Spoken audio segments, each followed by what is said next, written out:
All right, Obama's first inaugural address. All right, I want to show you the pieces and parts of our prompt so that you can identify them, because we have what we call stable wording, which means every prompt will look the same and have the same pieces and parts, okay? So in our prompts, we will always have like a date. You will always have a date. You will always have a speaker. You will be given some information that is relevant about the speaker. So here we are given, like, this is relevant about the speaker's, like, role or position. That is also relevant about the speaker's role or position, right? We will always be given, like, the mode or the type of text. So this is an inaugural address. So this is, like, the type of text. Meaning, is it an excerpt from a book? Is it the preface to a book? Is it a letter? Is it an article in a magazine, right? Is it a speech? Is it a song? Whatever it might be, right? So that's the type of text that it will be. That informs the situation itself.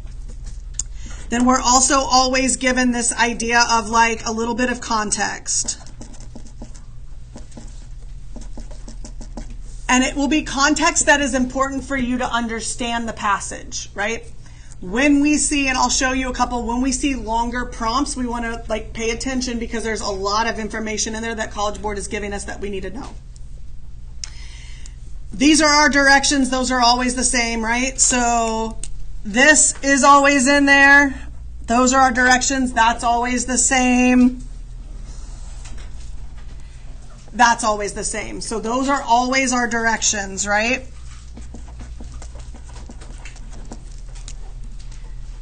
Those will always be the same. And then you are always given the task. This is where our task is, and we always want to bracket our task, because in our task we find our one part of the purpose, right? Okay, so on January 21st, 2009, newly elected President Barack Obama delivered his inaugural address calling for a new era of responsibility. Read the excerpt carefully, then in a well-developed essay, analyze the rhetorical choices Obama makes to convey his message of restoring a sense of responsibility. All right, so let's talk about this. First of all, we're going to identify our speaker, which is who? President Obama. We never talk about somebody by their first name. Ever. In anything that we read or write, you do not know them personally. Okay? So we always use either the last name. For this one, we would use President Obama. You can say the president when you're writing, right? But we never talk about Barack. Unless you and him are like this, first, let me know. And then second, like you're not like that. So we don't talk about them that way. Okay? All right. We want to talk about biases. What do we know about him? What are things that will impact his message? So, what are things that we know about Barack Obama? Well, we already know he's a president. So, that's a duh. What else? That he what?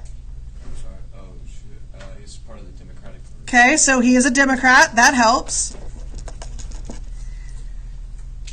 Now, when we're talking about like political leanings, it might be relevant to see like who came before them. So do we know like, yeah, so he is,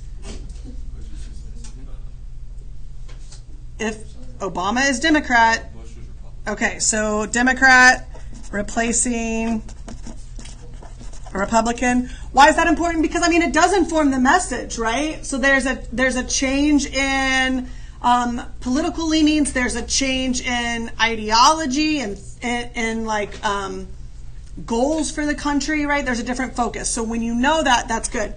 What else do we need to know? That is the first newly elected. So yes, he was, but that doesn't matter to the context of this. Now, if we're talking about his second inaugural address, then we could talk about it was a re-election, right? What else do we know about President Obama? He was what? So he was the first African American president. Yes. You can also say person of color. That is fine. We do not say colored. I've already told my daughter that if anybody ever says that to her, she can throw hands. Okay? All right. What else do we know about him?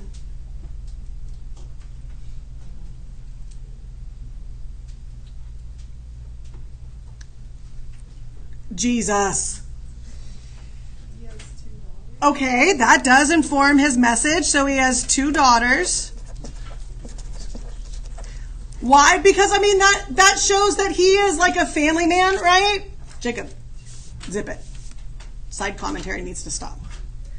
So that does inform like his message. And so like when we look at things that we are inferring about the person, the more that we can do here, when we take a piece of evidence, we can go, gosh, as president and as a father, this is why he said this, right? So the more that we can kind of dig in, the better. So that's a little bit about him. What else do you know, like his family wise? What else do you know? Like what else can we say about roles and responsibilities of a president? His wife was the first lady. Well, who else would be the first lady? What else? He represents America. Okay, so he is like on a global scale, okay? Do you know anything about him before he took office? He's a senator. Y'all, he was not the vice president because Kamala Harris is the first person of color as a vice president. So if she was the first, he could not have been the first. All right. Anything else? Was his wife already like super influential, or was that after his? I mean, she was during his time as a senator. She was very influential within like Illinois and Chicago, where he was. But she, yeah, I mean, she became more influential. I think she is more outspoken than a lot of first ladies prior to her. Yeah. Anything else? All right, let's talk about audience. Remember we said with audience, it cannot be general, right? We need it to be specific. So turn to your partner and start talking about types of evidence or types of audiences.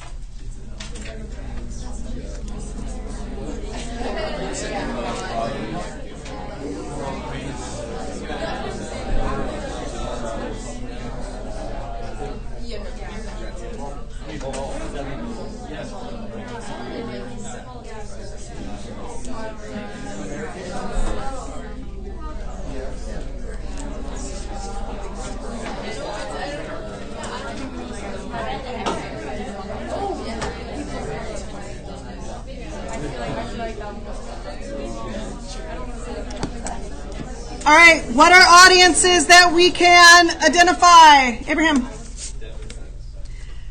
Okay, so I want to be a little bit more specific. So we would say Democrats that voted for him. With Democrats that voted for him, we also had Democrats that didn't vote for him.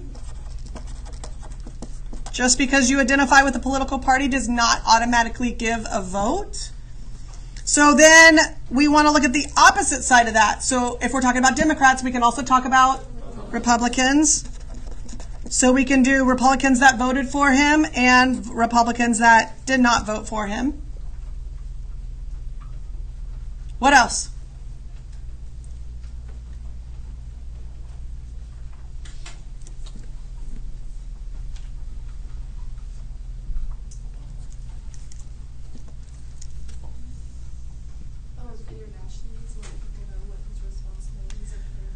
Okay, let's be more specific. So internationally, who is concerned Okay, so the leaders of others, so what would we identify those other people in other countries as? Global. Other politicians.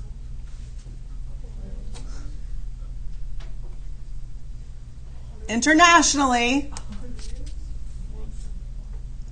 you could say world leaders. But when we talk internationally, there are two groups of people that we talk about. They are on one side or the other. Our allies, our enemies. Yep, so we would look at our allies and our enemies.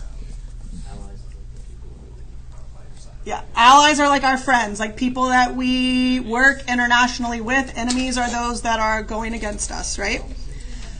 All right, so can we talk about within our country? Let's identify. Well, first of all, do y'all know what what's an inauguration? You're sworn into office, okay? So what happens during an inaugural address? What is it that the president, during their speech, what is it the president is doing? Yep, talks about his plan of action. Okay, so who in the audience is going to be, let's identify people in the audience that are going to be concerned about what he has to say about the next 4 years. Okay, how are they struggling? Okay, so economically struggling families. So with that, I could say like low to middle class, right? And not low class meaning like you have no class, but like low class to middle class like America, like socioeconomic, are going to be concerned. Why? Because the president is going to make decisions and laws and regulations that impact us financially. Okay? Who else is in the audience that is going to be interested in what he has to say? Well, we already have that in there, right? Rich people? The opposite? Okay, I mean, you have like wealthy, because any kind of tax laws or whatever, right? Like state representatives. Yeah, I mean, politicians, that's vague. Like, yeah. Maybe the military?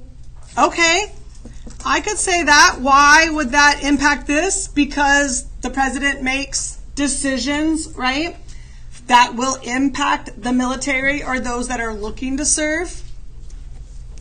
You would also say people of color, right? Obviously.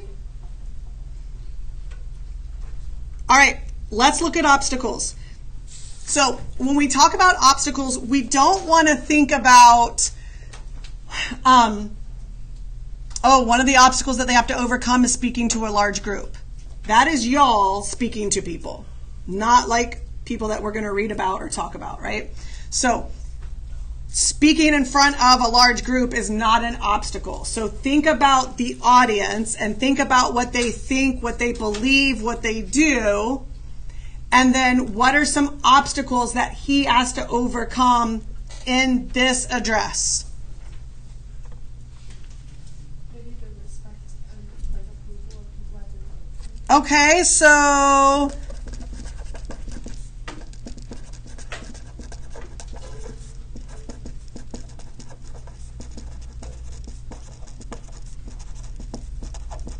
okay, those that didn't vote for him, okay?